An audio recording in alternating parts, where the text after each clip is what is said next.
Ayan guys, gandang gabi po sa inyo lahat. Alam nyo, Ano pa magic sarap?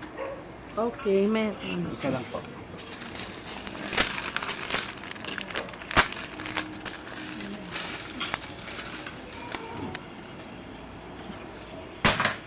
Okay, napaka-busy ko na po ngayon kasi alam nyo bakit.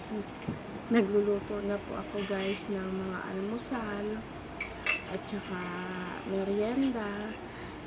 Sa umaga, nagluluto ako ng minsan sopas, lugaw, pansit, spaghetti, kung ano po yung pwedeng gawin sa umaga na kakainin ng talagang kinakain na ng mga bata para sa almusal. Yun ang aking mga ngayon pinagkakaabalahan kasi kung saan ako lumikita doon ako kasi tapos mga merienda, minsan bilo-bilo, minsan banana cue. Lahat po yan ang aking pinagkakaabalahan kasi sa ngayon po bakit wala na po akong ngayon nagtatanong bakit wala na akong ice cream. Hindi po yun na pordoy, hindi po yun, alam mo, nung parang kwinenta ko na sa ilang taong ko na hinawakan yung ice cream, halos wala naman po siyang kita kundi 2 piso sa bawat isa na bibilin sa'yo. 3 taon na tumatakbo ang kuryente. Wala. 3 taon na ang kuryente ko laging malaki. Tapos, yung dati kasi, ang kuryente ko maliit lang, nasa 1 plus lang. Alam nyo, lugi talaga ako guys, kasi ang kuryente, ang laki-laki ng kuryente ko, nagti 3,000.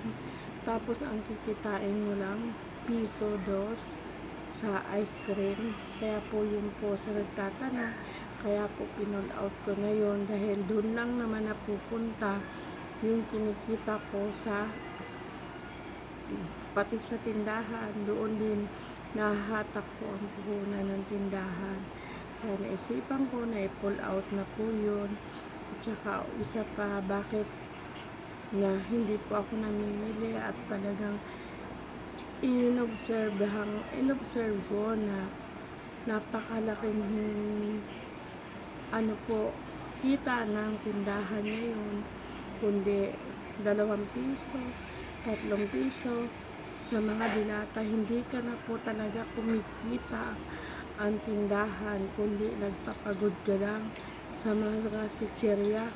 Wala na pong kinikita at saka sa mga candy, walang kikitain ka na. Kaya ang ginawa ko, naisipan ko na subukan ko ulit at balikan yung mga dating aking ginagawa na nagninegosyo ako sa mga guys, yung mga pagluto guys.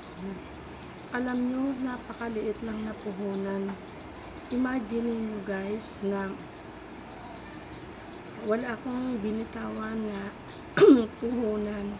Nag-start lang po ako sa mangga. Hiwa-hiwa ng mangga at saka bagoong. Nagluluto ako, ayun, sa mangga. Kumikita po yun at saka yung mga palamig. Kumita pa yun.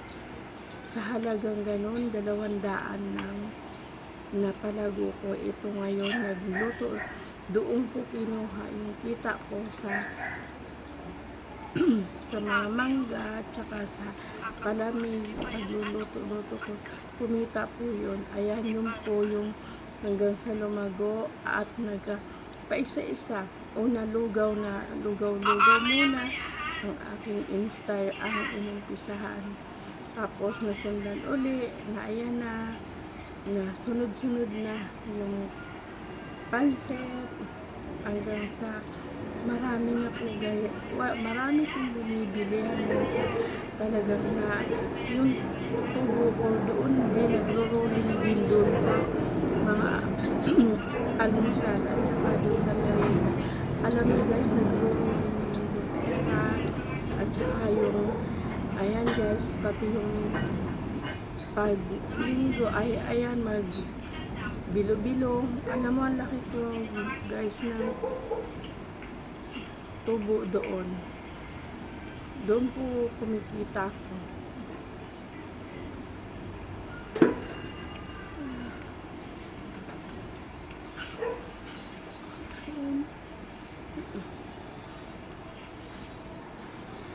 Sa sa lugaw. Alam nyo, sa isang taka lang at saka dalawang takal. Alam niyo ba kung magkano lang nagiging puhunan ko doon? Wala pang 100. Kasi bumili lang ako ng bias ng baboy. Doon ko na lang pinakukuluan ko ng pinakukuluan. Alam mo, ang sarap pala guys. Alam niyo, yun na yung kumikita ako doon. At saka sa bilo-bilo guys. Alam nyo, doon ko na-realize na ang maliit lang na puhunan ay lumalago po at lumalaki yun pa ang malaki ang tubo. Ang halaga po ng aking sinimulan ay 100 pesos. Ayan, lumago ng lumago po yun. Tapos yan na, ngayon, isa na po siya. Nakakagawa na po ako ng lugaw, mayroon na po akong sopas at saka meron na rin po akong pansit. Yun po ang sinimulan ko sa halagang 100 na tinutubo ng mangga na hiwa-hiwa. Ayun, doon ko po kinuha yun. Ngayon, nakakapagluto na ako guys ng mga merienda at isa pa. Ngayon, ang puhunan na ng aking kinikita ang aking maliit na puhunan, tumutubo po ng halimbawa, kanina namili ako ng halaga po ng niluto ko kahapon ay halagang 500. Alam mo, kumita ako ng 400 doon. Yun naman ang ipinambili ko. Yung tubo ko doon ko rin inilagay sa isang tubo sa pagluluto ng bilo-bilo. Napakalaki rin pong kita. At saka, syempre po, talagang tinatangkilik po ng tao. Kasi, syempre, sarap naman yung paggawa mo. Pag masarap yung gawa mo, hahabulin po yun ng tao. At saka lalo na sa ulam, ayun, susunod ko na rin po yung ulam pagluto-luto. At isa pa po yung laing. Naglaing po ako. Halaga pong 500. Alam mo, challenge ko yun eh. Kung magkano ang kikitain ko sa isang ginagawa ko. Halimbawa, ang halaga ng aking nilutong ulam ay 500. Alam mo ba kung magkano kinikita ko doon?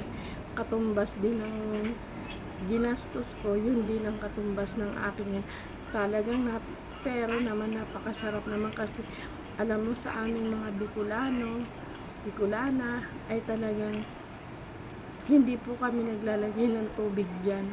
Talagang purong gata, pinapatuyo talaga kasi sa mga nagtatanong bakit tuyo, kasi tuyo talaga po kami magluto ng laing.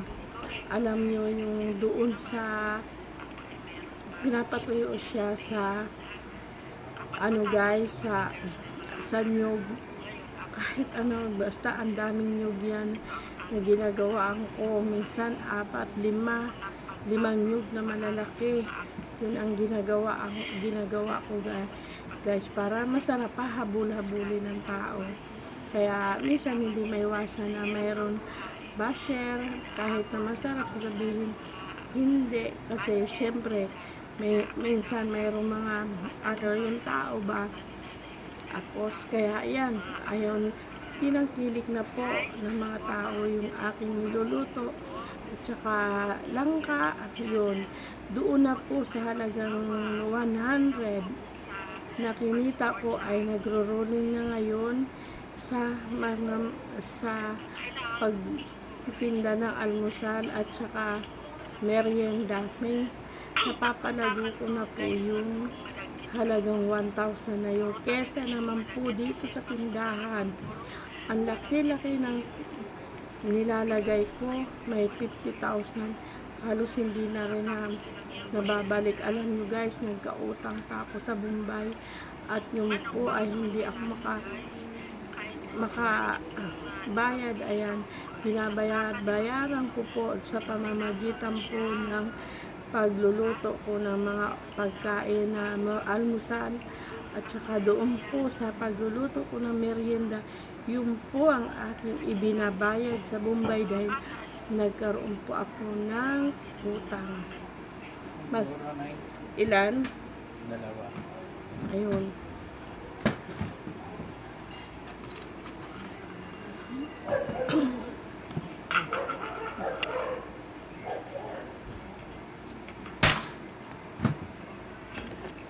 Ayan.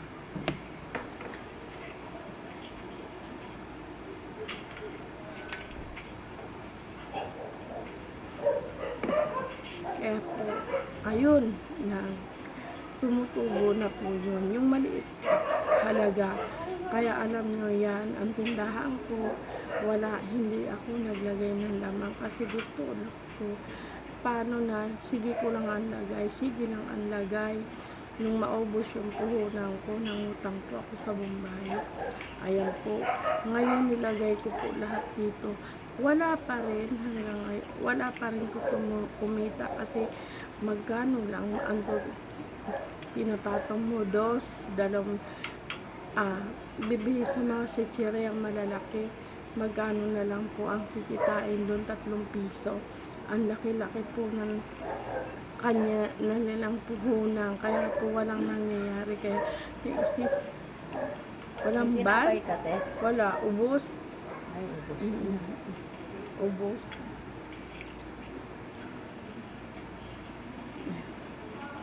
Ubos na ang tinapay.